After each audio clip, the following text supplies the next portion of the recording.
Hey guys, the Common Man here. So I've got another really quick review for you, and this one I think is going to be pretty quick because there's not a whole lot that we haven't seen here. This is going to be the CJRB Ekko. The reason I wanted to pick this knife up is because I loved the, as I mess it up, the CJRB Pyrite. This thing is incredible. I was totally blown away with it. The quality that you get for the price is just phenomenal, and right around the same price you can pick this guy up as well. This comes in two options. Comes in a liner lock as well as a button lock. Generally, I like liner locks a little bit better, but I decided let's do the button lock so we can do a direct comparison. And I actually do plan on uploading a comparison video between this and the Pyrite because they're very similar in the market that they're trying to hit. And I think that they're both excellent knives. But anyway, let's go ahead and just get started. So this guy, to start off with, we are looking at ARRPM 9 blade steel. I think I kept wanting to say AARPM 9, like AARP, but no, it is ARRPM 9. It is a front flipper, which, yeah, that guy is sharp. If you do it wrong, it will, I don't know if it's going to cut you, but man, it'll hurt. I'm not a front flipper fan. I think I've finally realized that I am just not a front flipper fan. I generally don't use it. If there's another deployment method, I will use that. This is great reverse flick and a pretty good thumb flick. But anyway, back to the blade. Really beautiful. It's kind of a tumbled finish, which I love. I think it looks excellent. Some cool kind of swedges cut out at the top. Beautiful hole. It's a nice cutout there, which is very functional. Really good to get your finger in there for the reverse flick, and pretty good for the thumb flick as well. I like the blade shape. I like this kind of sheep's foot, almost a worn, well, I guess I would just call it a sheep's foot.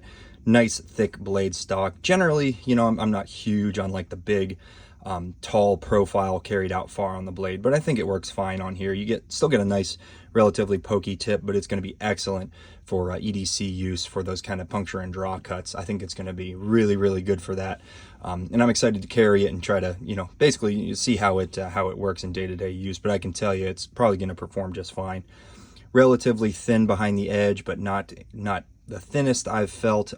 Again, really good for EDC use. It's going to have plenty of robustness, but plenty slicey with this nice flat grind that carries up most of the way up the blade, leading to this little flat here with the CJRB logo on this side, and then just some details on this side. You've got the ARRPM 9. I guess that's a model number up top, and then this is a Laconico design. Ray Laconico is known for his nice streamline, very comfortable in the hand designs, and this guy is no exception. It's designed incredibly well. We've got a really nice sharpening choil here. You can see that plunge cut is far back enough where you've got plenty of sharpenings before you start getting into it, and you know, no forward choil on this guy, but you can get your finger up as far as you want pretty comfortably without really worrying about touching that blade edge there. I think the ergos on this guy is really good. You got nice jimping up here for your thumb, which is actually slightly proud of the scales. You can see, so they are effective, they are useful, and it does provide some traction. Not overly grippy. They're knocked down pretty well, and really the whole blade, the whole knife is knocked down very nicely. No real sharp edges except for this this tab here, which is, I don't know if I'd necessarily call that sharp, but when you're trying to operate it, it'll it'll get you, it'll poke you pretty good. So for the reverse flick, not really my thing. But anyway, going back to the scales, are done very nicely. I like how CJRB does their kind of shadow box.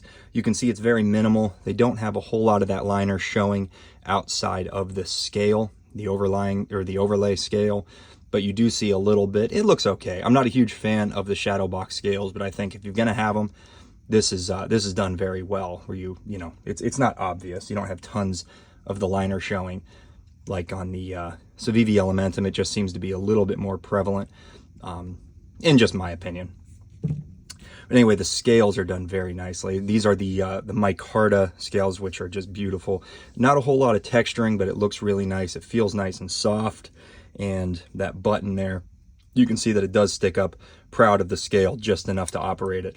And you know, it's going to work really well. You know, another complaint I had about the Elementum, which I didn't really point out, I don't think in my previous videos, is that button.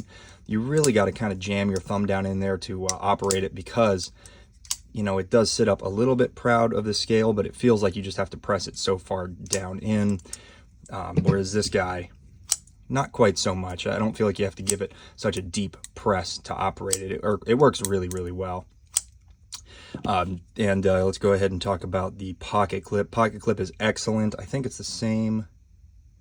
Yeah, same pocket clip as on the Pyrite, or at least yeah, definitely the same pocket clip. Very good, very functional. You can see, although it's not set into the scale, it's flat and it is using countersunk screws, which is awesome. That's not, you know, there's not more material there than it needs to be, so it goes in and out of the pocket just fine. I like that little hook up and how it doesn't go flat. That's not really going to catch on things. I think it's pretty minimal, and yeah, it's just going to work extremely well. And I can tell you that I carried my Pyrite quite a bit now using the same clip, and it's a perfect functional clip, and it's really good in the hand. No hot spots.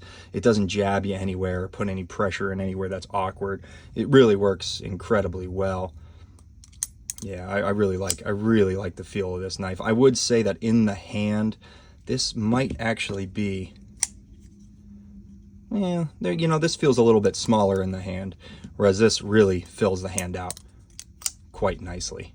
This little hump in the back there kind of puts itself into your palm nicely, so you get a good, solid, affirmative grip on it. And you can kind of hold back, you can choke up on it pretty comfortably, and you get a nice flat spot here for your thumb. Jimping would be nice if it was carried farther up. I think it would be pretty useful grip if they carried it just a little bit farther up here, but that's all right. You know, my complaints are extremely minimal on this guy, and for the price, man, it's killer. You really get a lot of quality here. Action is beautiful, like I said. You got the reverse flick, which works extremely well. Thumb flick, which works well, and then the forward, what do you want to call it? The front flip. Front flipper, as I fail it. Again, guys, I'm not a huge fan of front flippers, but it does work extremely well. Just watch out for that little tab. Make sure you're doing it right, where it's not going to catch you. I've found that if you do it too high up, it is going to put a lot of pressure, and it's going to kind of pinch you. It's going to hurt. So make sure you do it kind of a roll. Kind of roll your hand over, or your thumb over. But yeah, action is beautiful. No blade play whatsoever. You know, forward and back, there's nothing side to side, absolutely nothing. And it just, I mean, it just drops, completely drops, and closes very nicely. One thing that I did notice about this knife, and you know, like I said, I compare it to the Pyrite a couple of times now. I do want to do a full comparison video, but the Pyrite has a nice, solid close.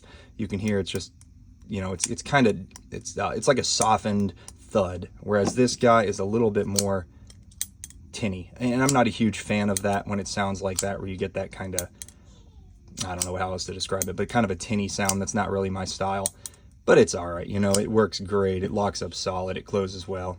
Yeah, I really like it. So, I mean, all in all, actually here, before we finish up, let's go ahead and just do a size comparison. You can see it might be, it's about the same as the Pyrite, very similar in size. We can go ahead and compare it up against a couple of other knives. We've got the Civivi Elementum 2 button lock. It is slightly bigger, not by much, but if you like the size of this, you're going to like the size of this. And then let's do two more. The classic Spyderco Para 3 and the Spyderco Paramilitary 2. It is definitely along the lines of the Para 3 in size. So again, if you like the size of the Para 3, I think you're really going to enjoy the size of the Ekko. So, I mean, that pretty much wraps it up, guys. I think for the price, you're getting an excellent knife, excellent quality. CJRB is really knocking it out of the park, and I think this is right on par with what we expect now in this budget category, and maybe even exceeds it a little bit. So if you're between this and any other budget knives, definitely keep looking at this guy, and I would recommend you give it a shot, because I'm very happy with it. And again, I'll upload a actual comparison video between this and the Pyrite soon, but definitely don't pass this guy up. So thanks for watching, guys. I appreciate it. If you want to see more of my videos, consider subscribing. Thanks.